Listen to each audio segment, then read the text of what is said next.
Oke, teman-teman, thank you sudah datang siang hari ini ya.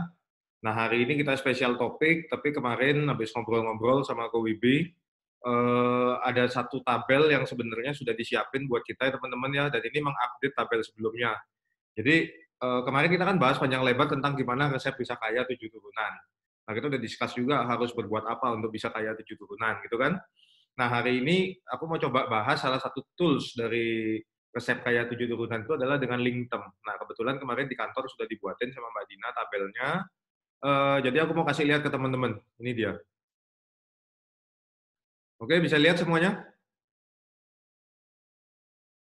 Udah keluar teman-teman? Share Bisa, screen. Win, jelas, Win. Jelas ya? Oke. Ya, Win, jelas. Teman-teman, di sini kan kita lihat ya, untuk dapat Linktem sebesar UP-nya 5 miliar, asumsi laki-laki tidak merokok, kerjanya wira swasta, ini premi berkala 100% ya. Kalau yang ada bintang ini berarti dikasih true saver yang minimal aja. Ini 100% duit taruhnya di fixed income fund semua. Jadi fixed income ini obligasi teman-teman atau surat utang. Nah kalau retailnya itu namanya ORI. Nah ORI itu retailnya dari surat utangnya negara. Atau kalau enggak, teman-teman bisa juga belinya SBR. Nah itu yang surat berharga retail ini biasanya diterbitkan, bond ini diterbitkan oleh perusahaan-perusahaan. Atau kalau dalam syariah namanya sukuk. Nah jadi pengelolaannya kita udah pilih di situ. Asumsi sedangnya adalah 7%. Asumsi rendahnya kalau aku nggak salah 4%. Tingginya 11 atau 12, tapi biasanya anggapnya kita ambil sedang. Nah, ini sebagai contoh ya teman-teman ya. Cara baca tabel ini gini teman-teman. Kalau kita ketemu nasabah usia 30 tahun, nah ya, kemudian nasabah ini kepengen beli Linktem 5 miliar UP-nya. Dia harus bayar premi 1 bulan 1,1 juta. Hampir 1,2 lah. Ini kalau ngambil tem 55. Kalau ngambilnya tem 65, itu premi hampir 1,7. Dia bayar 20 tahun.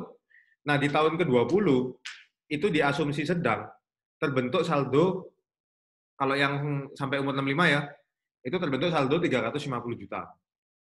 Pertanyaannya, apakah saldo 350 juta ini boleh ditarik oleh nasabah? Itu kan yang sering ditanya sama nasabah. Sebenarnya kita harus bilang bahwa saldo yang ada ini sifatnya seperti, anggapnya seperti cashback. Jadi kita tidak pernah menjanjikan saldo yang tersisa. Kenapa? Karena kalau kita bahas unit link, teman-teman, core dari unit link adalah saldo yang terbentuk. Itu tujuannya adalah sebagai dana cadangan untuk motong biaya asuransi. Andai kata si orang itu belum meninggal, dan dia kepengen memperpanjang link termnya lebih dari usia 65 tahun. Kayak gitu. Jelas ya? Jadi saldo yang ada di rekening kita, itu adalah cadangan duit untuk dipotong biaya asuransi setiap bulannya. In case dia melakukan perpanjangan, misalnya ke 85 atau ke 99. Sehingga tidak boleh ditarik. Kalau sampai ini ditarik semua, apa yang akan terjadi? Ya berarti dia tutup polis. Tutup polis, manfaat berhenti. Gitu. Jadi kalau ini dalam rangka waris, pengen kaya 7 turunan, yang harus dilakukan adalah dekat umur 55 atau 65, itu temnya diperpanjang ke tem yang panjang. Kemudian saldo tidak boleh ditarik. Tapi berapapun saldo yang ada, itu harus dipantau setiap tahun, supaya nilai tunainya nggak habis. Jadi ini fungsi dari saldo unit link. Sampai sini ada pertanyaan dulu nggak? Cukup clear nggak tentang masalah buat apa ada saldo di unit link? Clear. Clear ya? Oke. Itu pelajaran pertama. Nah, coba kita lihat teman-teman. Ini tadi kan 1,7 juta kan di usia muda, Win. Dimana kalau usianya tua? Misalnya contoh ketemu nasabah yang umur 50 tahun. Oke, boleh. Coba dilihat ya. Kalau umur 50 tahun kita tanya. Di awal misalnya dia mau beli sampai 65 atau 75 dulu misalnya. Ya kalau mau lebih dari itu juga boleh selama nasabah punya budget ya. Let's say si nasabah ini mau beli sampai umur 75 misalnya. Bayarnya cuma 6,3 teman-teman sebulan. Sebulan 6,3. Lalu kalau dia di tahun ke-20 kita cek, itu ada saldo hampir 700 juta. Jadi nggak nol betul.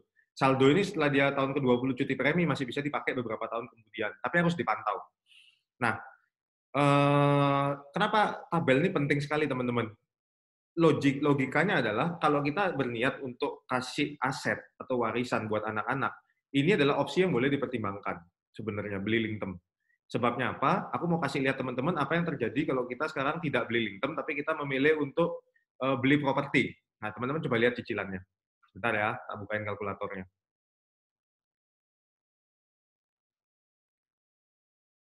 Nah, ini dia. Tadi uang pertama berapa? 5 miliar ya? Oke. Anggap interest rate-nya 9% setahun, fix 20 tahun, kan nggak mungkin ada. Jadi cara ngisinya kalau di kalkulator finansial, teman-teman, loan amount ini artinya pinjaman yang diajukan ke bank untuk beli aset. Ini loan amount. Interest rate ini bunganya berapa? Nah, bunga bank itu kan bervariasi. Loh, Win, kok 9%? Ada sih yang dapetin 6%. Lah ya benar, 6% itu kan cuma fix 3 tahun pertama, teman-teman. Habis gitu floatingnya 11-12%. Makanya ini tak anggap aja ada bank yang ngasih 9% flat. Pada kenyataannya nggak ada sebetulnya bank yang ngasih flat 9% selama 20 tahun. Kalau ada, sudah pasti diambil semua orang. Nah, ini yang lain anggap aja udah nggak ada dah. Anggap aja insurance segala macam kita anggap nol. Padahal sebenarnya ada kan. Kita hitung kalkulit. Dan keluar, teman-teman.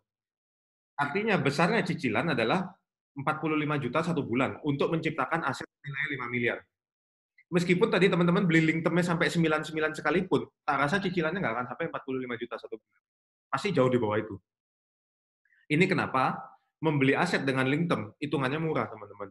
Sebabnya yaitu karena kita bisa lihat sendiri bahwa kalau beli aset secara konvensional sesuai kalkulator ini ternyata kita butuh uang 45 juta satu bulan kurang lebih. Sehingga kalau teman-teman lihat total pembayaran yang kita keluarin untuk membeli aset 5 miliar tadi adalah 10,8 M. Padahal asetnya nilainya cuma 5 M. Berarti teman-teman buang bunga 5,8 miliar. Itu bunga yang angus loh, nggak bisa di-OT-OT loh. Pokoknya ya sudah disetor ke bank ya angus. Kita dapat asetnya, tapi sebenarnya keluar uangnya 10,8. Pertanyaannya, apakah dalam 20 tahun aset kita dari 5 miliar berkembang jadi 10,8 kan itu? Nah, dalam kondisi kayak gini, kok rasanya sulit? Karena kita lihat udah 3, 4, 5 tahun terakhir sebenarnya properti nggak berkembang drastis. Itu yang terjadi sebenarnya di lapangan, teman-teman. Jadi boleh dikonsider ya, teman-teman ya. Mau di-compare dengan beli properti pun tidak selalu hari ini beli properti menguntungkan. Ini aku baru bahas poin pertama. Kalau beli properti, cicilannya sekitar 45 juta satu bulan. Kalau pakai link tadi yang paling mahal, let's say beli sampai 75, sekitar 6 juta. Kalau beli sampai 99 pun, tak rasa mungkin nggak sampai 10 juta. Tetap murah. Itu poin pertama yang aku mau sampaikan. Nah,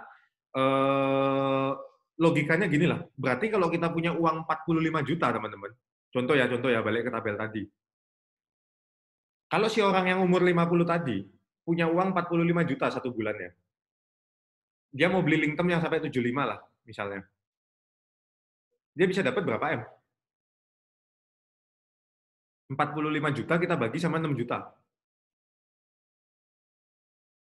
Atau bagi sama 7 juta deh. Kira-kira 6,5 kali lipatnya 5 M tuh ya. Betul nggak?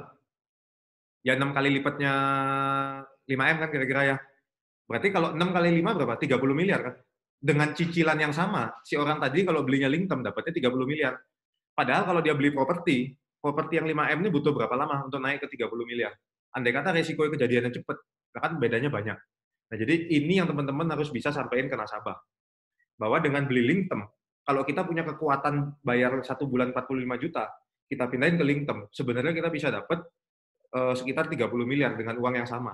Bahkan kalau di usia yang lebih muda, teman-teman bisa dapat mungkin 50 miliar dengan usia yang sama. Artinya kan daya ungkitnya 10 kali lipat kita terima di depan. Loh, Win, tapi kan ini kalau aku meninggal, ya sama aja kan. Properti kan juga tujuannya diwariskan kalau kita meninggal. Ini dalam konteks properti yang dipakai untuk waris loh ya, bukan dipakai yang untuk tinggal loh ya. Kalau dipakai yang untuk bisnis, jual beli atau tinggal ya lain soal. Tapi kalau buat warisan, aku cuma mau tunjukin link term murah dan link term ini bisa dijadikan sebagai opsi gitu teman-teman untuk mempersiapkan waris buat. Coba ya aku baca dulu ada pertanyaan apa. Ya itu komposisi full premi C, tapi ada yang pakai bintang. Yang pakai bintang itu dikasih saver minimal supaya nilai tunainya nggak habis. Nah, prime saver minimal. Apakah 1 juta apa lebih aku belum coba, tapi kurang lebih savernya itu cuma dipakai untuk supaya nilai tunainya nggak habis. Bukan Winas. Ini aku ngomong dengar nggak? Ya, dengar. Itu kasih bintang bukan karena mempertahankan nilai tunai. Itu kasih bintang karena nggak bisa diproses. Jadi di quotation kita, kalau nilai tunainya di sebelum tahun 20 itu udah bintang, dia harus memaksa kita tambahin saver. Sehingga kita tambahin savernya. Seandainya bisa diproses, itu kalau mau diproses tetap premi berkala aja bisa. Misalkan kamu ganti aja pakai fund equity. Persentasenya kan jadi gedean. Setelah itu dipindah lagi ke bisa, ya bisa aja. Cuman tabel itu bintang bukan karena ingin supaya nilai tunai baik ya, karena kita nggak bahas nilai tunai. Dia bukan ngejaga ini kok ya? Bukan ngejaga supaya pemotongan coy-nya cuma sampai akhir masa pertanggungan ya? Oh, Enggak, ya ada unsur ke sana, tapi secara praktek kan sebenarnya bisa aja kalau kita mau ngetrik pindah dulu ke fund yang tinggi supaya proposalnya kelihatan bagus kok. Oke, oke. Jadi sebenarnya unsur bintang itu hanya karena kita dipaksa oleh sistem untuk nambahin saver gitu. Jadi Oke. terpaksa ada saver. Kalau konteksnya kita ngajarinya seakan-akan ke nilai tunai, nanti fokusnya adalah melihatkan nilai tunai supaya kelihatan bagus kan. Padahal kita fokusnya nggak ke sana. Fokusnya cukup kita kepin beli semurah-murahnya, ya kan, sudah dapat 5 miliar itu. Arahnya ke sana. Oke. Teman-teman, berarti ini aku nangkep, maksudnya itu intinya memang aku bukan ngajarin teman-teman untuk pentingin nilai tunai ya, tapi nilai tunai itu harus terjaga. Misalnya contoh dia beli sampai 75 ya, sampai di umur 75, itu nilai tunai nggak boleh bintang gitu teman-teman. Harus ada duitnya, supaya kalau andai kata si orang ini meninggal sebelum 75, ini kita pastiin bisa ada uangnya. Intinya kan gitu, karena kalau polisnya kayak kompetitor ya, teman-teman jangan kaget, nanti di lapangan kita akan ketemu dengan kompetitor, yang mungkin premi bisa lebih murah. Cuman persoalannya, contoh dia janji sampai umur 75, manfaatnya. Ternyata baru umur 55 sudah bintang semua, dari rendah sampai tinggi. Berarti kan polis itu udah nggak ada manfaatnya sebenarnya. Nah, dengan komposisi premi yang sudah dibuat oleh KUIB ini, sebenarnya sudah di make sure bahwa nasabah itu pasti bisa mendapatkan manfaat hingga akhir masa pertanggungan. Cuman memang kita tidak perlu janji nilai tunainya berapa, karena fokusnya bukan di situ. Nah, tadi bandingannya sama bank aja. Waktu kita beli di bank, kita buang uang untuk bunga tuh 5,8 miliar loh teman-teman. Itu kebuang gaya bunga tok loh. Untuk dapat aset 5 miliar, keluarnya harus 10,8. Nah, sedangkan di sini mau dihitung berapapun, pasti keluarnya tetap lebih murah dibanding kalau teman-teman nyicil di bank. Apalagi kalau kita sudah ngerti, dengan uang yang sama-sama 45 juta, orang umur 50, beli sampai 75, kalau di link term bisa dapatnya 30 miliar kali. Jadi kan tetap link term ini solusi yang baik kalau buat nyiapin warisan, teman-teman. Ini baru ngomong dari sisi pricing, artinya uang yang dibuang ke bank kalau nyicil properti sama uang yang ditaruh ke prudensial kalau pengen beli link term, perbedaannya segitu drastis. Kita bisa dapat aset 6 kali lebih besar. Kalau di usia muda bisa 10 kali lebih besar. Itu yang teman-teman harus ngerti dulu. Asumsi pembayarannya, Wibi pas bikin 20 tahun ini kok ya? Teman-teman itu kalau by system kan pasti 20 tahun. Cuman secara prakteknya, sebenarnya Anda harus menguasai unit link. Jadi secara sistem memang komputer memaksa kita harus 20 tahun. Tetapi secara real, konsepnya kan sebenarnya nggak perlu harus 20 tahun. Kalau Anda merasa 10-15 tahun nilai tunainya udah cukup untuk backup 10 tahun coy di depan, kemudian kita mau cuti dulu, boleh nggak? Kan boleh-boleh aja. Jadi sekali lagi jangan pernah memikirkan nilai tunai itu sebagai uang yang bisa dipakai. Karena kalau uangnya bisa dipakai, ya otomatis polisnya ditutup. Jadi kuncinya adalah terjadi cashback yang akan berguna ketika nasabah ingin cuti premi, tetapi manfaatnya tetap berlaku. Nah, itulah fungsi nilai tunai.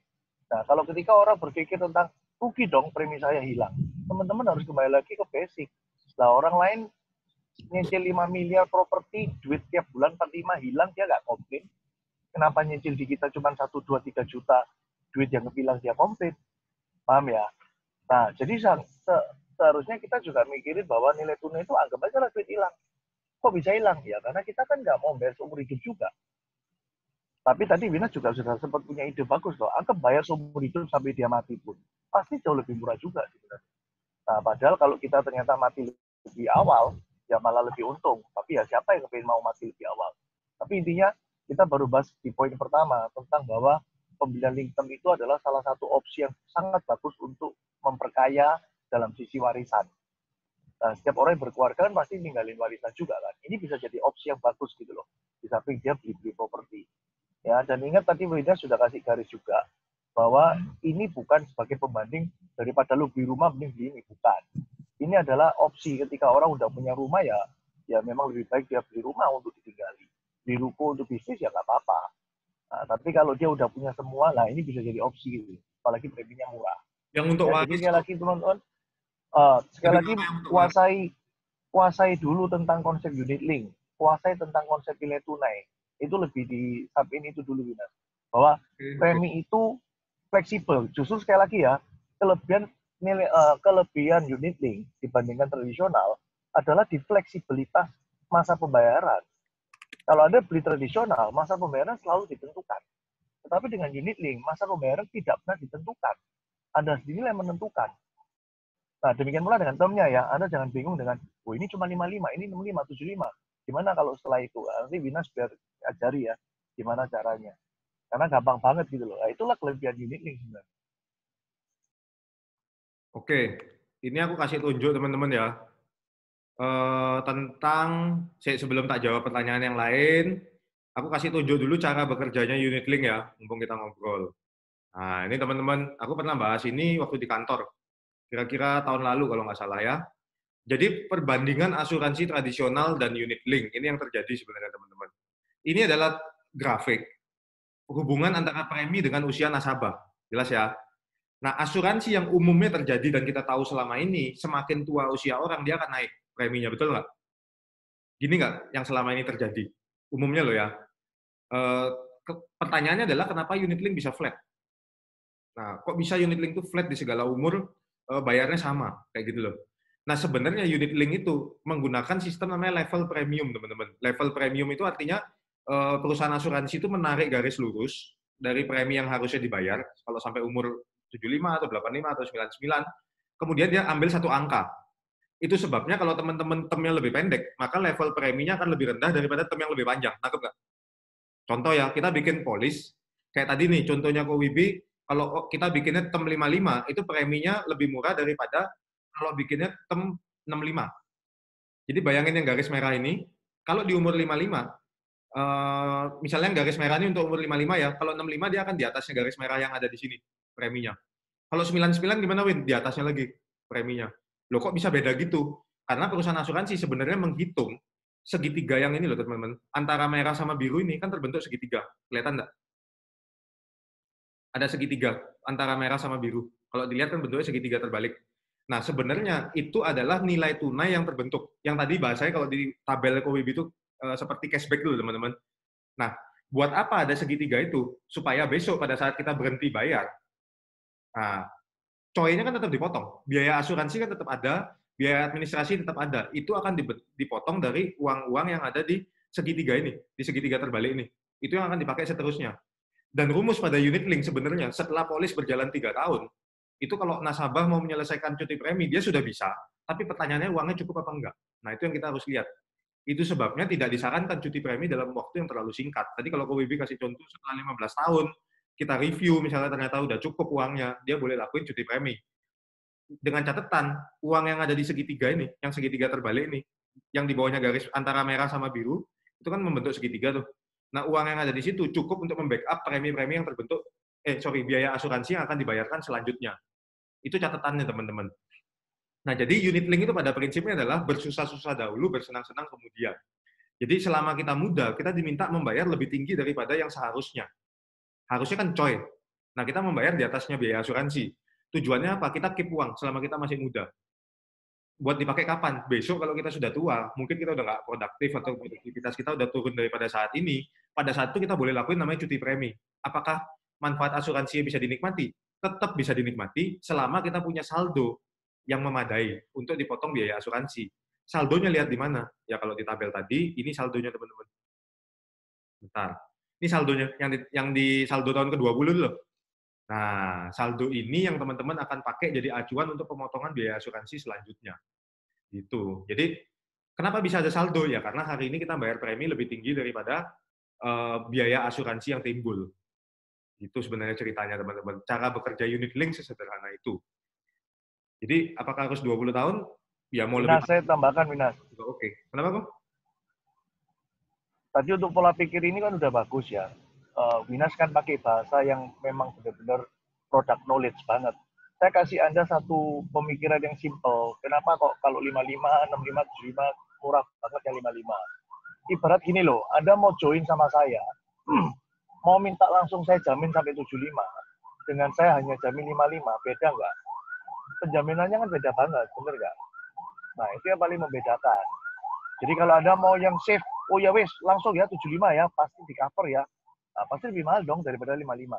Betul. Nah, sekarang pertanyaannya konsekuensinya ada. Kalau Anda mau minta saya jamin 75, ya premium setiap bulan harus lebih mahal dong daripada 55. Nah, ini pemikiran yang sederhana, nggak usah ngomong teori produk nulis lah, supaya Anda paham. Nah, sekarang coba Anda pikir. Kan contoh nih, contoh kayak saya aja lah ya. Saya umur 44, saya beli sampai 55.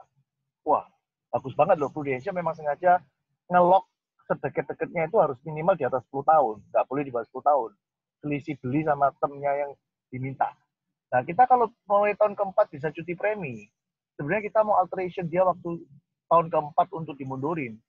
Memangnya konsekuensi resiko kesehatan apa yang kira-kira sampai Prudential jiwa aja nggak mau kasih Anda?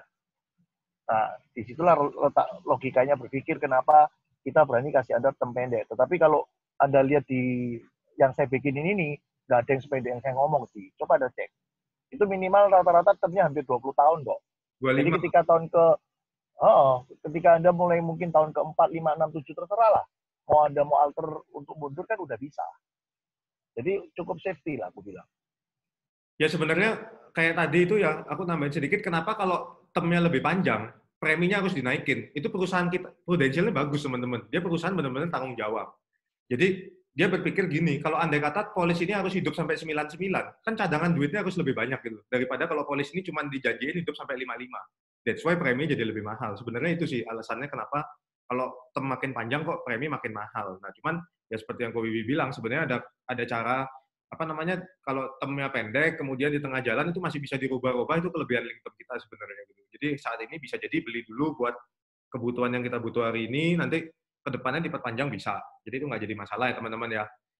Yang penting kita harus pantau nilai tunai tidak boleh kurang untuk dipotong biaya asuransi. Kuncinya itu aja udah. Selama nilai tunai cukup untuk dipotong biaya asuransi, kapanpun nasabah meninggal, itu polis pasti cair UP-nya. Jadi poin pertama cukup clear. Dari segi pricing ya. Mau tanya dong. Sebentar, Cek. Aku baca dulu nih, ada pertanyaan soalnya. Minas, yang sering terjadi di lapangan, orang beli properti itu merasa sudah hak milik, ada barangnya. Sedangkan polis itu hanya sebuah buku saja. Bagaimana cara menyadarkannya? Oke. Kupingan, sebenarnya kalau yang aku pernah alamin ya, waktu aku ngobrol sama nasabahku ya, ya. Intinya aku tanya sama dia, kamu tujuannya mau apa? Nah, kalau memang dia jual beli, ya memang mau nggak mau properti, karena kan polis tidak bisa dijual beli, maksudku gitu loh. Jadi tadi kan apa namanya, bintangku yang pertama itu aku kasih keterangan kalau ini dalam konteks kita bicara waris, ngelanjutin yang kemarin kita ngobrol. Jadi ini adalah another option untuk melakukan waris. Tapi kalau buat muter bisnis ya memang nggak bisa. Contoh dia mau buka toko, loh aku butuh toko nih, ya sudah nggak bisa ngomong. Nah terus yang kedua, kalau ini buku polis versus barang, sebenarnya kalau dipikir-pikir juga hampir nggak ada ininya kan, karena sebenarnya kan intinya kita mau menurunkan harta ini ke generasi berikutnya. Justru aku pernah baca satu kali di buku namanya Financial Playbook yang nulis Sanjay Tolani. Dia nulis gini, di usia muda, aset itu adalah harta pada saat kita masih muda. Tapi pada saat kita sudah tua, aset itu adalah beban. Nangkep nggak? Pada saat kita masih muda, kita menganggap aset itu harta dan itu betul. Tapi pada saat umur kita sudah tua, aset itu menjadi beban. Kenapa? Karena contoh kita invest dalam bentuk rumah. Ads on-nya apa, Win? Satu, rumah ini setelah 20 tahun akan ketinggalan zaman. Kita warisin ke anak pun, anak kita belum tentu mau pakai. Itu persoalannya. Kedua, kalau bicara soal rumah ini kalau kosong selama 20 tahun, memang kita taruh buat investor, sudah pasti akan rusak, dan itu butuh biaya perbaikan. Ini kita tadi belum ngomong, di harga, tadi kita baru bilang harga beli tok 5 miliar. Belum ngomong kerusakannya, belum ngomong dia ketinggalan zamannya, modelnya, sehingga sulit menjual di kemudian hari. Jadi ini sebenarnya banyak sekali faktor yang kita bisa aja omong ke nasabah. Apalagi aku bekas orang properti, pasti aku tahu lah problemnya properti yang berusia tua itu apa sebenarnya. Nah, sedangkan kalau untuk link term, itu kan sebenarnya bebas biaya maintenance, kalau dipikir-pikir. Let's say kita nyiapin buat anak kita 5 miliar rupiah, ya sudah, itu benar-benar bebas biaya maintenance. Paling keberatannya orang sebenarnya kan cuma masalah, kalau properti harganya bisa naik, Win. Kalau link term gimana? Nah, itu sebabnya tadi di awal aku compare. Betul, properti bisa naik, cuman butuh waktu. Dan modalnya di atas 5M jauh kan.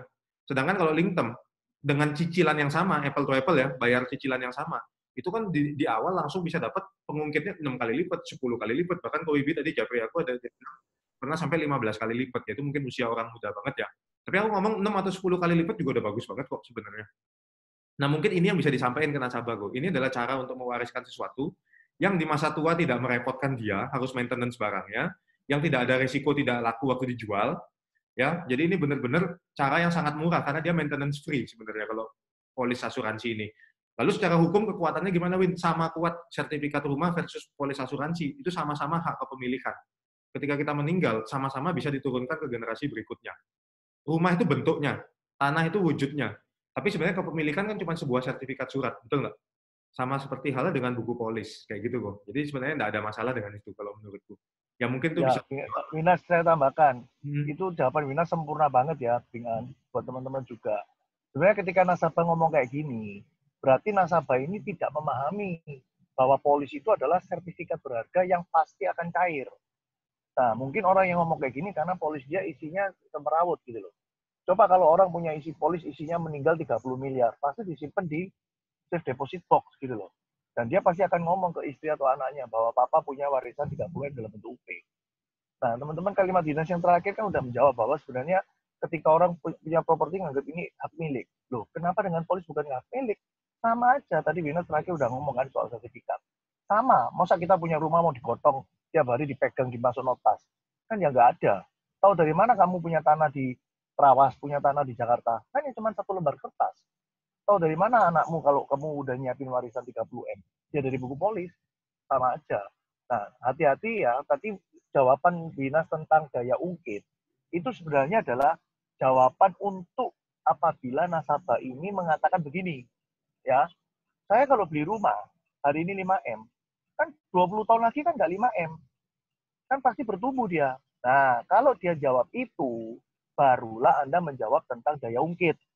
Misalkan Anda ngomong, loh kok, jangan salah, 5M-mu kan beli pakai uang 45 juta. Tapi di sini kan 5M nggak pakai uang 45 juta. Contoh nih, misalkan saya kan 3 juta tadi beli.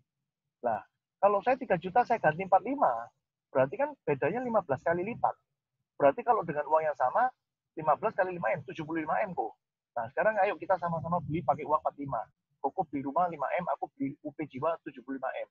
Kapan rumah 5M jadi 75? Nah, omongan ini akan akurat Anda pakai ketika ada objection dari klienmu tentang kalau properti kan bisa naik, kalau polis kan tetap terus. Nah, baru ada munculin jurus ini. Jadi nggak ada apa-apa, jangan disebutin jurus ini, nggak ada gunanya. Ini cuma untuk Anda pribadi aja, supaya Anda memahami, oh ya ternyata luar biasa ya LinkedIn itu. Itu maksudnya. Ya. Oke, yang korek Naldo tanya, ya itu bisa dilakukan kok. Cuman aku nggak bahas hari ini ya, soalnya teknisnya takutnya teman-teman yang baru jadi bingung. Intinya itu bisa dilakuin kalau memang dibutuhin. Kemudian Bu Inga bilang properti kalau masih dicicil nggak bisa dijual. Kalau modalnya harus 10M lebih. Properti kalau masih dicicil bisa dijual, Bu. Cuman ya dipotong sisa cicilan, Bu. Jadi misalnya Ibu setelah berjalan 10 tahun, Ibu mau jual propertinya tadi harga 5M gitu ya, Bu ya. Nah ini bagus juga Pak pemahamannya Bu Inge teman-teman. Kalau orang beli properti nilainya 5 miliar, masih nyicil. Ternyata dia meninggal sebelum propertinya lunas teman-teman. Ya berarti dapetnya nggak 5 miliar mungkin. Kenapa? Karena ketika properti itu dijual, dia kan harus tutupin sisa kreditnya. Dan ketika nutupin sisa kreditnya, bisa-bisa ya nggak ada 5 miliar pasti gitu. Jadi ini juga satu hal yang bisa kita bahas juga ke nasabah. Dan anggap dia bisa nyicil sampai selesai aja, Bu. Itu modalnya 10M lebih, Bu. Kan tadi kita udah lihat, nih, yang di bagian mana, financial calculator, tuh. Teman-teman lihat. Dengan cicilan 45 juta sebulan, total bayarnya dia selama 20 tahun adalah 10,8 miliar. Padahal properti 5 miliar, bunganya 5,8 miliar. Berarti harusnya kalau punya uang segitu, dapat 2 rumah kan sebenarnya. Tinggal diadu aja sekarang, berarti dia total, anggaplah dia bisa dapat 2 rumah, 10 miliar. Kalau pakai unit link, pasti jauh-jauh di atas itu dapatnya. Minimal 30 sampai 50 miliar, mungkin bisa di atas itu juga. Jadi kesimpulannya kalau tujuannya waris tetap murah gitu. Oh ya, sorry aku kelupaan. Ya kalau KPR meninggal lunas, tapi kan dapatnya tetap aja dia rugi kok. Karena misalnya dia udah keluar duit, istilahnya kan dia bayarnya lebih gede daripada 5M. Ruginya di situ kok. Benar kok Hansan, thank you. Sorry aku lupa nih KPR itu ada asuransi jiwanya. Jadi rumahnya dianggap lunas, cuman kan dia keluar duitnya sudah lebih besar dari itu kalau udah deket lunas. Kecuali dia baru 1-2 kali nyicil terus langsung meninggal. Ya sebenarnya sama aja, asuransi kan kalau 1-2 kali nyicil meninggal juga lebih murah malah kan. Yang itu 45 juta, yang ini baru metu duit 1 juta langsung meninggal kan kode-kode 5 miliar hasilnya. Ya mungkin gitu ya kok ya. Cuma properti ini jangan lupa loh, ada pajak, ada notaris, ada macam-macam. Jadi ya biaya add-on-nya itu untuk dapat aset 5 miliar kurang lebih, mungkin teman-teman harus bayar sekitar ya 5-10% lagi. Thank you Ko Hansan diingetin. Kedua, kenapa harus pakai LinkedIn untuk kita mau waris ke keluarga kita? Karena kalau LinkedIn itu liquid teman-teman. liquid itu artinya langsung bisa ditransfer, nggak pakai ribet. Jadi orang ini meninggal, kita proses klaimnya. Ya sebenarnya kalau klaimnya nggak ada masalah, paling lama 1 bulan itu dia udah cair sebenarnya kan. Ada yang cepat juga nggak sampai seminggu aku pernah ngurus klaim meninggal. Ini tentu lebih cepat daripada proses jual rumah teman-teman. Kalau rumah itu kan harus penetapan waris dulu, sesudah gitu nanti teman-teman harus dibalik nama dulu jadi ke semua anggota keluarga. Kemudian keluarga ini harus rapat dulu, rumah ini dijual setuju semua enggak. Nah, begitu ada satu yang enggak setuju jadi masalah lagi. Nah, jadi link term itu kelebihannya adalah dia liquid. Teman-teman tinggal tulis di buku polis, uangnya link term yang 5 miliarnya mau dikasih ke siapa dan berapa persen. Nah, dari situ sudah langsung jelas pembagiannya begitu dia meninggal. Nggak jadi sengketa lagi. Ditambah kita pernah bahas kan di meeting mungkin 3 atau 4 minggu lalu, bahwa polis asuransi itu sebenarnya nggak bisa disengketain. Ini yang pernah kita bahas waktu itu panjang lebar kan, waktu kita lihat. Karena dia hukumnya lain. Itu ya. Nah ini dibahas nih. Nomor 3, kalau Ibu ada yang ngingetin aku juga, kenapa bebas sengketa? Karena polis asuransi tidak ikut hukum waris. Nah jadi yang ditunjuk sebagai penerima manfaat itu dia bisa langsung nerima uang transferannya. Ingat ya, yang pertama dihitung dari harga modal kita keluarin duit itu jauh lebih murah dan tidak ribet, ya, maintenance free polis asuransi ini. Kepemilikan sama-sama dalam sebuah buku. Kedua, bicara soal liquid kenapa? Karena dia tidak perlu melewati proses birokrasi yang panjang, hanya perlu submit form claim. Dan itu proses submit form claim jauh lebih gampang daripada kita birokrasi untuk proses waris. Dan ini sangat liquid, langsung akan dibagi ke siapa penerima manfaat. Ketiga, dia juga bebas sengketa karena dia tidak ikut hukum waris, tapi dia langsung sesuai dengan penerima manfaat yang ditunjuk. Sedangkan kalau aset tetap, rumah, tanah, bangunan, ruko, dan lain sebagainya, itu mengacu pada hukum waris. Jadi kalau sampai terjadi sengketa pada saat waris, ini prosesnya masih panjang, teman-teman. Bisa bertahun-tahun. Bahkan ada yang sampai mungkin 5 tahun atau lebih, belum selesai proses warisnya. Sehingga walaupun bapaknya kaya banget, tidak punya, dia tidak punya tidak bisa dinikmati uangnya. Ya aset itu dia tahu dia punya, tapi nggak bisa dinikmati jadi apa-apa. Yang keempat, policy unit link adalah non-objek pajak. Kenapa demikian? Finas, untuk persengketaan itu ditambahin lagi. Jadi teman-teman urusan sengketa itu yang harus Anda ingat kalau di unit link kan jelas ya nggak ada sengketa karena nama yang tertulis sebagai penerima manfaat langsung terima. Tapi kalau Anda lihat harta konvensional itu rawan banget dan itu bisa berlaku surut. Itu udah terjadi di nasabah saya. Jadi si orang tua udah mati pun ternyata bisa diangkat itu jadi satu topik kasus gitu loh. Jadi intinya kadang orang tua hari ini masih hidup, dia punya rumah, ada 4 kan ukuran nggak sama, tempat nggak sama, benar nggak? Ada satu anak yang dapatnya paling gede, paling bagus, grand family misalkan. Ada satu anak cuma di tempat kecil, perumahan jelek. Nah, suatu hari orang tua udah mati lama, padahal itu bisa diangkat lagi jadi kasus loh. Nah, itu udah terjadi di salah satu nasabah saya. Nah, ini sekilas lah ya bahwa ternyata harta yang hari ini kita puji keluarga ini sendiri.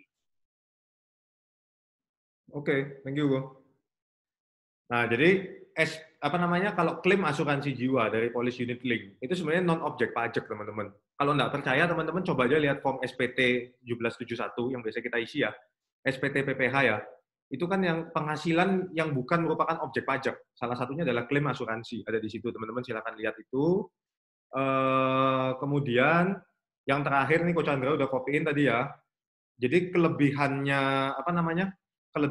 link term dibandingkan dengan aset tetap. Aset tetap itu ya berarti tanah, rumah, bangunan gitu ya.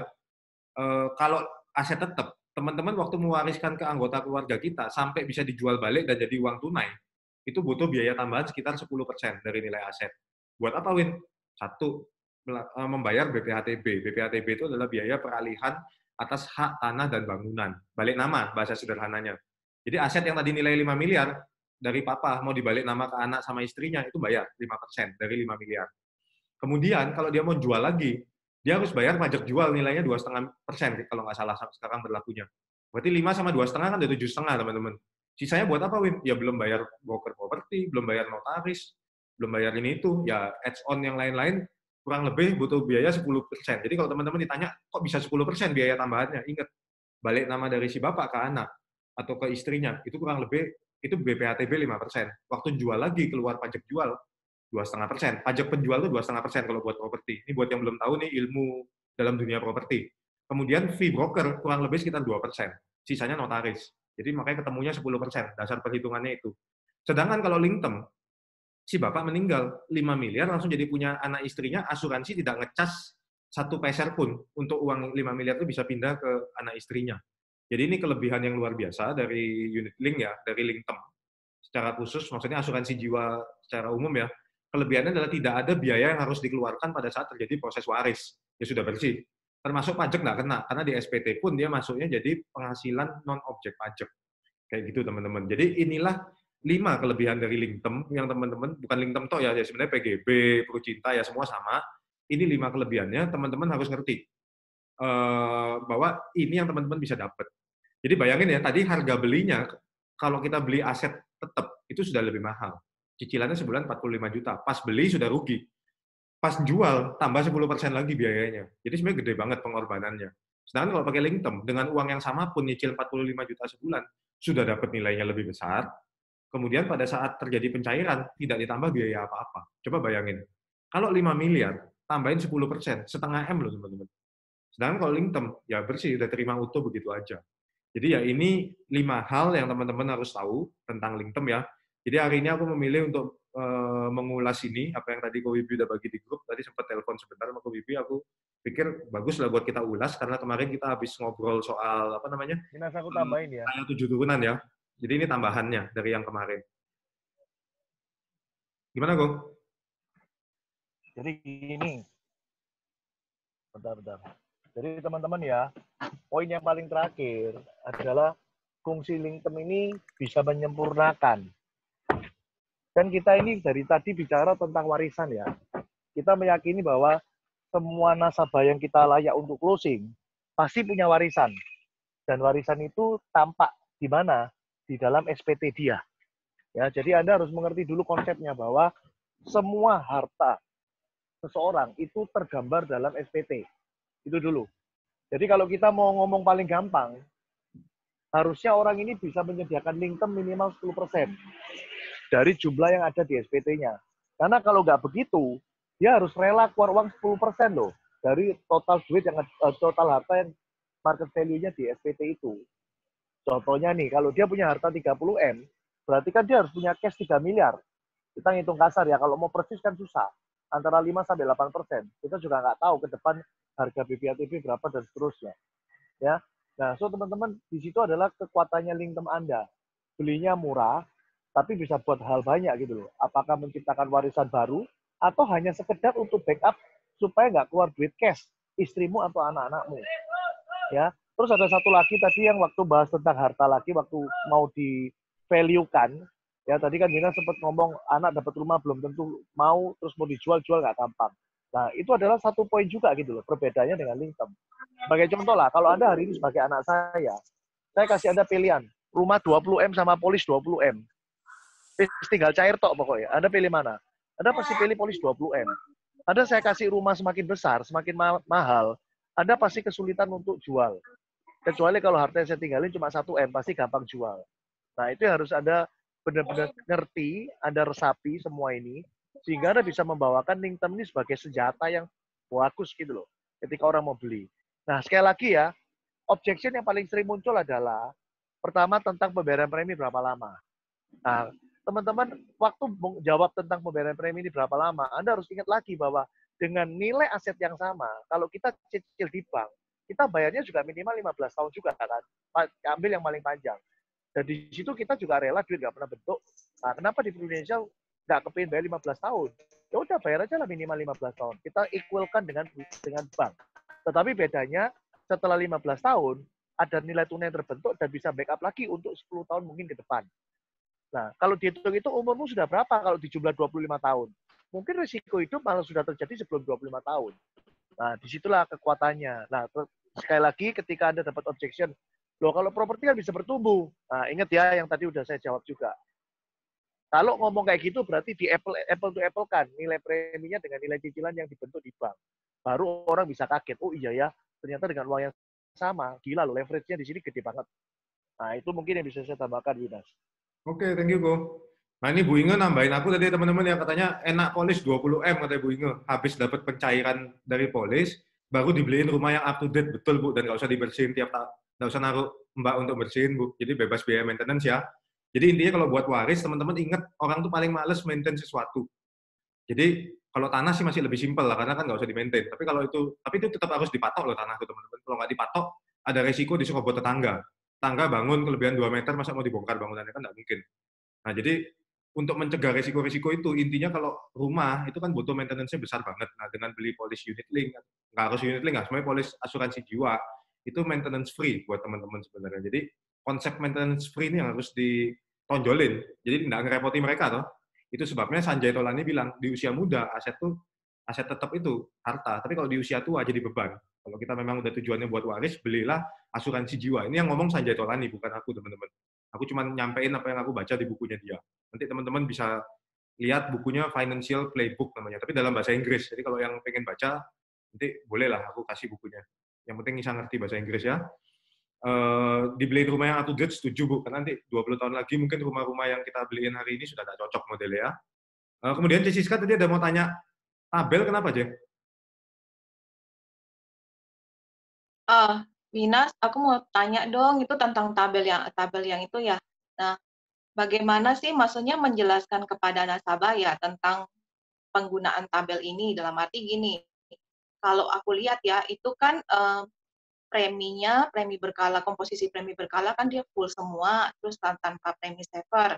Kemudian itu dengan asumsi ada asumsi pembayaran 20 tahun. Itu pun kalau 20 tahun ya dibayar terus. Nah, bagaimana menjelaskan kepada nasabah kalau misalnya dari berdasarkan tabel ini, dalam pemikiran aku tuh, aku membayangkan bahwa suatu saat kemungkinan untuk nasabah harus terjadi perubahan premi atau top up itu bisa saja terjadi. Contoh, kan ada yang bintang-bintang tuh, kan itu pun dengan asumsi dia bayar terus 20 tahun aja. Nilai tunai dia kan udah nggak cukup untuk memotong doi, padahal masa perlindungannya mungkin masih ada gitu. Sebenarnya tabel ini diciptakan buat kita, C. Aslinya kamu nggak perlu tunjukin tabel ini ke nasabah. Tujuan dari tabel ini diciptakan, sebenarnya tujuannya adalah contoh, misalnya Jessica prospek, ketemu orang umurnya 47 tahun. Kan kepengen tahu nih preminya berapa, supaya hitung C, ya kira-kira premi 5,5 juta gitu, kalau sampai temen 75 gitu maksudnya, C. Nah, maksudnya kan itu di situ bagaimana menjelaskan kepada nasabah kalau kita tahu bahwa sebenarnya proyeksi yang di sini ada kemungkinan untuk nasabah itu melakukan top up atau ada perubahan premi suatu hari gitu kan. Nah, karena biaya asuransi tidak ada yang perubahan tidak bisa premi, tercover dengan saya jawab ya, tidak ada perubahan premi. Kalaupun dia melakukan alteration mundurin termnya, dia bisa melakukan penambahan nilai tunai dengan cara top up. Apakah top up sekaligus atau top up cuma sebesar premi kan sama aja. Contoh nih, anggap polis saya aja. Kemarin barusan saya edit. Dari term 55 jadi 85. Semula premi 5 juta, sekarang jadi 16 juta. Saya bayarnya tetap 5 juta, tapi pakai cara top up setiap bulan. Iya, maksud aku tuh itu kok. Maksudnya kan kita tahu jadi ada tidak kemungkinan. Ada perubahan premi. Maksud aku ada kemungkinan bahwa suatu hari nasabah tetap akan melakukan top up gitu kok, karena nilai tunainya dia nggak mencukupi. Sedangkan kita tahu proyeksi nilai tunai yang tertradisi. Kita dari awal gini, kita dari awal sudah edukasi nasabah bahwa polis ini adalah fungsinya premi dibayar membentuk nilai tunai. Nilai tunai harus tetap ada supaya COI bisa cukup dibayarkan. Ketika nilai tunainya ini nggak cukup, pasti lapse. Oleh sebab itu, bayar premi harus cukup panjang. Nah, kita mau bandingin dengan pembayaran premi kita dengan cicilan di bank, masyo kita bayar seumur hidup beneran loh ya, sampai mati. Pasti lebih murah kita. Coba aja dibuktiin. Contoh, kita ngomong di sini pakai yang usia 50 aja lah. Kan udah tua banget toh. Coba kamu lihat, preminya kan 4,5. Kita bulitin aja lah 5 juta. Oke? 5 juta setahun berarti 60 juta. 60 juta 10 tahun berarti berapa? 600 juta. Harapan hidup 50 sampai umur berapa? Let's say lah kita mau 80, berarti 30 tahun kan. Bener nggak? Kalau saya bayar terus pun, berapa yang saya bayar? 1,8 M kok. Tetap lebih murah nggak? Ini kalau saya hidup sampai 80 baru mati loh ya. Nah kalau ternyata mati sebelum 80, kalau mati sebelum 70, ya tambah lebih untung. Tapi kan kita nggak mungkin ngomong, berarti tambah cuan kalau mati cepat. Kan nggak mungkin. Tapi kita mau hitung pakai matematika pun, logik nasabah kan seperti itu. Ya kita jawab pakai logik dia juga. Tetap pasti lebih murah. Coba kita sekarang contoh jangan 50, yang paling mudah 30 ya. 1,7, 1,1. Sudahlah kita anggap 1,5 lah. 1,5 berarti 1 tahun kan 18 juta. 10 tahun 180. Betul? Anggaplah harapan hidup 80 tahun. Dikali 50 kan, dikali 5 kan berarti. Berarti 180 saya kali 5. Cuma 1 M total bayar. Jadi anggap saya bayar terus seumur hidup. Saya bayar terus 1,5 gitu ya. Terus seumur hidup saya bayar 1,5. Sampai umur 80, total duit saya 1 M kok. Tangkap maksud saya. So, berapapun dia join di usia berapapun, kalau dengan asumsi bayar seumur hidup pun tetap lebih murah. Tetapi kita nggak mengajarkan dia untuk bayar seumur hidup malah. Kenapa? Silakan kamu joki sendiri. Silakan kamu monitoring sendiri. Kalau di usia umur tertentu, setelah bayar 15 tahun, loh, kok lumayan ya, nilai tunai udah gede ya, ngapain bayar terus? Penapas dulu ah, itu kan nggak apa-apa. Malah kalau saya sih, saya pribadi ya, kontrol polis saya, begitu saya cek nilai tunai saya udah cukup untuk backup 5, 6, 7, 10 tahun, saya nggak bayar. Tapi dengan budget yang sama, saya akan buka polis baru buat saya sendiri. Kenapa? Karena saya selalu berpikir, bagaimana kalau jangka pendek saya terjadi sesuatu. Lumayan kan dengan budget yang sama, dapat value-nya gede banget. Nah, itu yang benar. Dan itulah the power of unit link, teman-teman. Itulah the power of unit link. Nah, makanya kan ada satu buku di Gramedia tulisannya gede banget. Hati-hati bermain unit link, koma, kalau Anda tidak menguasai. So, sebaliknya, kalau Anda menguasai unit link, wah, polis unit link itu keren banget. Luar biasa banget, beneran. Nah, sayang banget terjadi musibah di masa lalu. Ya, kita nggak bahas itu ya. Musibah di masa lalu akhirnya membuat mispresentation. Sehingga akhirnya hari ini unit link seperti jadi momok. Padahal kalau kita menguasai, unit link powerful banget. Itu penjelasan saya. Ya. Oh, jadi maksudnya harus dijelasin,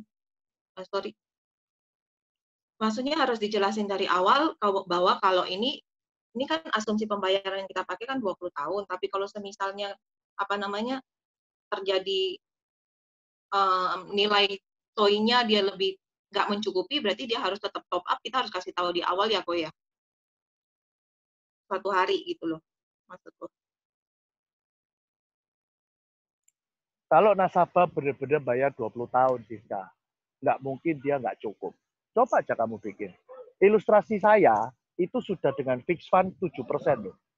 Dan kita bisa lihat hasilnya dia bagus. Kalau dia bayar 20 tahun, nggak bakal. Dan Anda harus tahu loh, di dalam ilustrasi nilai tunai, asumsi COI sudah benar dan pasti akurat. Yang tidak bisa diakuratkan adalah besarnya nilai tunai yang terbentuk. Jadi kalau sekarang saya menampilkan ilustrasi itu hanya dengan fixed fund dan 7%, harusnya akurasinya hampir 90% akurat. Kenapa? Sejarah obligasi itu nggak mungkin sampai bisa di bawah 2%, 3%, nggak mungkin. Bahkan kalau kita lihat tahun ini aja, year to date kita udah 11, untuk 1 tahun ini 11%-an loh obligasi. Tapi kita nggak boleh terus bangga, berarti kita bisa lihat yang tinggi 11%. No. Saya sengaja setiap bikin ilustrasi, nunjukin estimasi proyeksi nilai tunai, hanya di sedang 7%. Jadi ilustrasi tabel ini sangat-sangat akurat. Kalau kita lihat Anda bikin sendiri, dengan konsep seperti yang saya bikinin ini, bayar 20 tahun rutin, itu bisa backup cukup lama. Jadi it's okay, murah banget gitu loh. Sekali lagi ya, tadi saya udah ngomong, kalaupun saya hitung hari ini sampai umur 80 bayar terus, tetap lebih murah banget. Betul ya? Padahal ada masa-masa di mana kita cuti premi, lumayan ya, nilai tunai bisa backup 10 tahun. Berarti kan ada 10 tahun kita nggak bayar premi. Dan itulah kelebihan unit link. Seperti itu, teman-teman. Aku boleh tanya, Bi? Boleh nggak maksudnya saat kita cerita ini, kita gabungkan dengan kayak konsep nabung. Jadi kita bilang, kamu nabung cuma... Bahasa nabung itu sudah salah. Kita tidak boleh pakai bahasa nabung di dalam penjualan polis. Enggak, tujuannya kan tetap ke warisannya, bukan ke nilai tunai nih, Bi. Bukan, kalau kita mau bandingin ini tujuan ke warisan, ya kita cukup tadi ngomong gini aja. Cara gini lah. Koko mau beli tanah di Gimno buat anak Koko toh. Ya wis, Koko beli piro sih kok. Kan kembali lagi yang poin pertama. 5M, ya wis, Koko cicil duit piro. Kan pilihannya 2. Pilihan pertama, Koko langsung tunai, jreng 5M, betul ya? Berarti kan total bayar dia untuk aset 5M adalah 5M. Padahal untuk aset kita, harta 5M, belum tentu kuat 5M. Pasti jauh dari 5M. Iya. Itu dengan asumsi kamu hidup terus loh. Nah, kalau ternyata mati lebih cepat, lebih murah lagi. Bayarnya cuma sebentar. Paham ya? Jadi tetap balik lagi ke poin pertama kalau kondisi seperti itu. Dan ini memang judulnya warisan loh teman-teman. Bukan untuk investasi. Jadi udah jelas. Lu beli memang untuk warisan. Makanya saya kasih angkanya 5M. Nah, warisan kalau maksudku, satu buat apa?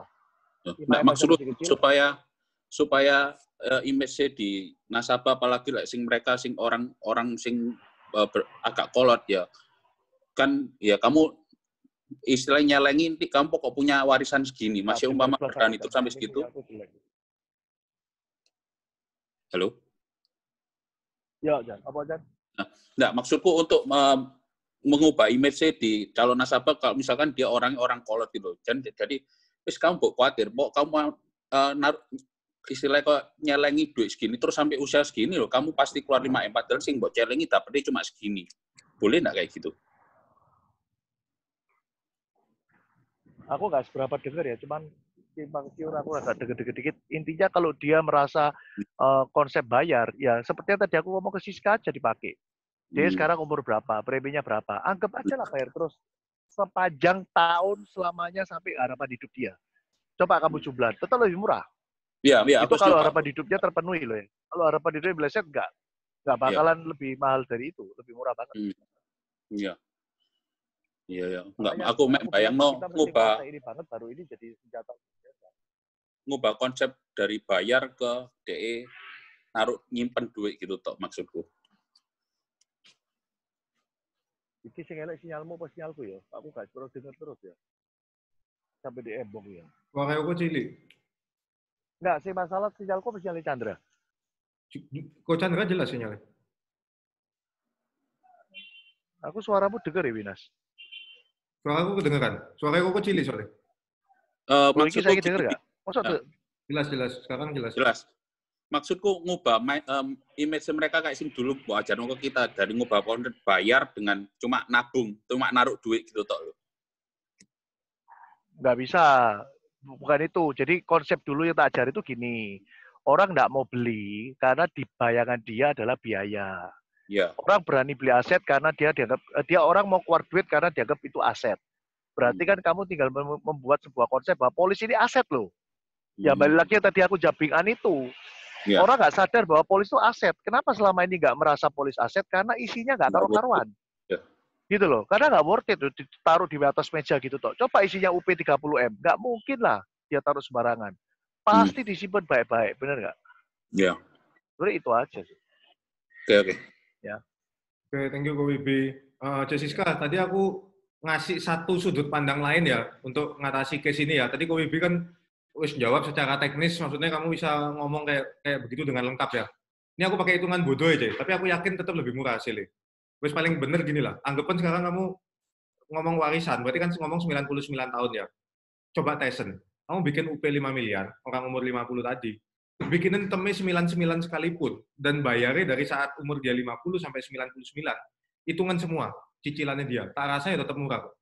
Tak rasanya tetap pasti lebih murah daripada 10,8 miliar yang di bank. Coba Tyson bikin, aku belum bikin ilustrasinya, tapi menurut feelingku, pasti tetap lebih murah jatuhnya. Nah dari sini aja, ini udah paling fair lah, istilahnya anggapan umurmu panjang banget, 99, anggapan bayarmu sampai umur 99 juga, tetap lebih murah beli di unit link. Kan tujuannya kita mau nunjukin kan, murah mana kan sebenarnya. Ya kalau menurutku, itu cara yang aku pernah pakai ke klienku dan dia bisa terima. Gitu. Dan maksudnya mungkin diomongin lebih simpel lah, maksudnya orang langsung bisa ngerti. Tapi memang pada praktekku ini akan menimbulkan biaya yang lebih tinggi daripada yang Ko Wibi ngomong tadi. Jadi secara teknis yang Ko Wibi ngomong tadi itu lebih murah daripada yang aku ngomong. Cuman ini pemahaman sederhananya aja, C. Intinya yang bisa membuktikan bahwa dibayar sampai 99 pun, dengan tem paling panjang pun, yang hampir pasti keluar, itu pasti tetap lebih murah. Intinya kayak gitu. Ya, ini insight aja sih, maksudnya tambahan di luar dari yang tadi Ko Wibi sampein gitu. Jadi ini aku pernah pakai soalnya dan orangnya bisa terima waktu itu. Kayak gitu. Oke teman-teman, udah hampir. Iya. Gimana aja? Iya ngerti, maksudnya bukan di masa pembayarannya ya, bukan di masa pembayarannya dalam arti itu kan kalau aku lihat untuk dia dapat proyeksi, misalnya sekian kan, dia bayar 20, bukan masa pembayarannya, maksud aku tuh kan kalau kita ini aman nggak sih, maksudnya kita jamin ke nasabah, misalnya dia bayarnya, biasanya kan nasabah tanya, bayarnya berapa lama ya? 20 tahun ya kan, boleh cuti premi kalau dengan catatan join-nya lebih dan segala macam. Nah, boleh nggak kita jelasin bahwa ini suatu hari pun bisa terjadi kemungkinan top up, karena kalau menurut proyeksi yang kita pakai asumsi 7% itu kan linear kenaikannya kalau yang di tabel itu. setiap tahun dia kan naik 7%, 7%, 7%, 7%, ya kan? Nah, pada kenyataannya kan pasar tidak seperti itu. Ya, meskipun itu adalah fixed income, tapi pasti dia ada fluktuasinya. Nah, otomatis pasti apakah mungkin bisa terjadi dia melakukan top up suatu hari. Nah, itu yang aku bertanya, apakah kita perlu menyampaikan kepada nasabah supaya suatu hari misalnya ternyata nilai tunainya dia nggak cukup untuk potong COI dan segala macam, dia harus melakukan itu. Jadi nasabah tuh clear di awal gitu loh, maksud pertanyaan aku. Sebenarnya itu perlu disampaikan apa enggak, depends pertanyaannya dia, Cek. Sebenarnya kita kan udah ngomong, dengan asumsi pertumbuhan 7%. Nah, makanya akan terjadi seperti ini. Nangkep nggak maksudnya? Jadi kan kita tahu sendiri, kalau di bawah 7 ya berarti top up. Kalau di atas 7 ya berarti cuan. Kan tinggal gitu sebenarnya. Kita bisa bayar lebih singkat kalau di atas 7. Sebaliknya kalau di bawah 7 kan top up. Nah, jadi sebenarnya pilih asumsi rendah sedang tinggi, yaitu kesepakatan sama nasabah ya. Yang intinya kita harus kasih tahu adalah uangnya taruh di mana, dengan asumsi apa pertumbuhannya. Nah, ini tak ambilin asumsi yang sedang. Kenapa? Coba kasih lihat nih kalau nggak percaya. Nah, ini pemerintah ngomong nih, siap-siap, pemerintah rilis ORI 017 Senin depan, kuponnya 6,4%. Ya, jadi itu yang tadi KWB maksudnya kalau ORI kita ngomong di 7% itu dalam jangka panjang loh ya, ngomong long run banget loh ya, itu masih oke. Kenapa? Karena pemerintah kalau nerbitin ORI itu pasti di atas bunga deposito. Kalau bunganya ORI, kuponnya ORI sama dengan bunganya deposito, ya orang pasti milih deposito kan, nggak mungkin ada yang mau beli surat utangnya negara gitu loh. Jadi tinggal dilihat, kalau depositonya 5%, kurang lebih ORI-nya 6 ke atas berarti. Nah, kalau tahun lalu mungkin aku pernah beli ORI itu tahun 2018, itu 8 lebih, hampir 9. Nah, itu sebabnya maksudnya KWB kalau ditarik jangka panjang, ketemunya kurang lebih sekitar 7%. Nah, jadi yang kita perlu sampaikan ke nasabah adalah dengan asumsi pertumbuhan dananya 7% setiap tahun, maka dana Bapak Ibu ini dijamin cukup, misalnya kayak gitu. Nanti kan paling nasabah nanya, kalau nggak dapat 7 gimana? Ya, di situ kita lakuin top up.